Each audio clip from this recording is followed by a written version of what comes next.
Well, 2 weeks of this quarantine, I'm getting sick and tired of not being able to do my corny demos. So I'm going to do one from home. It's an acid base demo because we're in the acid base unit. I've got my base baking powder. I got my acid vinegar. And I've got my acid base indicator, red cabbage, which I've got to boil. So I'm going to turn on my burner. Notice it's a combustion reaction, a chemical change, exothermic reaction as the methane gas burns from the stove. I'm going to sprinkle some of this cabbage juice into here. What I want to do is get it so that when I boil the red cabbage, the liquid will turn red, and that's going to be my acid base indicator. Now that takes a few minutes if you're going to do this at home, so you got to kind of wait for it to happen. And I'm going to go play with my dog for a little bit while that's going on. 2 hours later.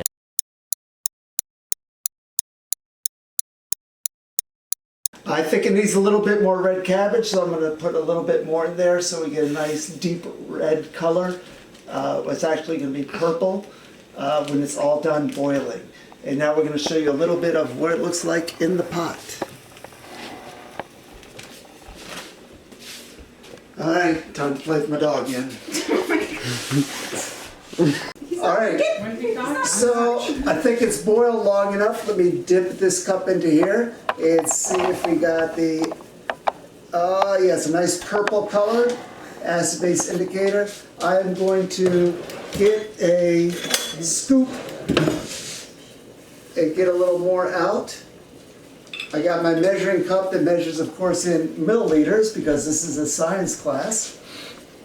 And once again, I gotta remind you, vinegar is an acid, pH below 7. Baking soda is a base, pH above 7. And we're going to see if the indicator changes color depending if it's an acid or a base. So this is just natural cabbage juice. So the first thing I'm going to do is I'm going to pour some vinegar into the pan. And we'll see if this changes the color of the vinegar when it's poured into the vinegar.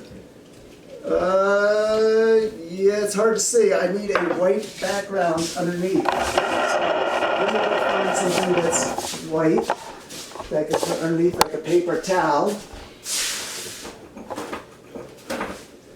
And if I slide that underneath, oh yeah, you can see the nice pink color there. All right, so that's the color that turned from this bluish color to the pink color in the presence of an acid. Let's see what it does in the presence of a base, baking soda. So let me sprinkle that in there.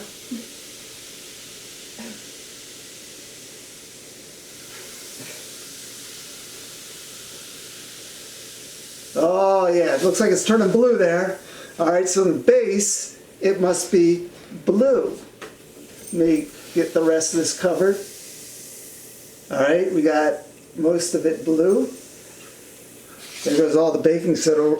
And I don't really want to go back to the store during the COVID-19 outbreak. So hopefully we don't need any more baking soda in this house. So now to prove it, we're going to sprinkle a little bit of vinegar and show that it will turn it back to blue, or not blue, back to reddish color from, let's see. Oh, nope, it's just foaming up. It's going to need a lot of vinegar because I put so much baking, but you can see, oh yeah, turn back to the pinkish color. A little more. Oh, snap. Okay. And now we got a nice purple color. All right. And let's see if we put any more baking soda, what will happen. Getting a blue color back. So it's kind of going back from red to blue depending if it's an acid or base. I'm not sure how well we're going to be able to see that on the video, but this is also an example of a neutralization reaction. Remember, acids can burn you. Not this one necessarily, unless it gets in your eye. Baking soda is a weak base, but if I had a strong acid, strong base, they would both hurt you a lot. But if I mix them together, they neutralize each other, so neither one is bad anymore, and that's why it's called a neutralization reaction. And that's it. All right, you have to film it out with... Okay, well, while things are boiling over there, also I thought I would go over why we're actually doing this in terms of the course and the Regents exam. One of the things that's in there is... sorry, cut. What? Continue. Well, the one reference table that I wanted to is blanked out in the review book because I didn't bring my reference table home with me, so I gotta go print a reference table. Why would they do that? Table M. Table M's got a list of indicators that are tell you what color the indicator is depending on if it's in an acid or a base. All right. So right now I'm going to go print a new reference table. Okay, I'm back from printing the sheet. It is table M that we're going to be using with acid-base indicators besides the couple that we've already talked about.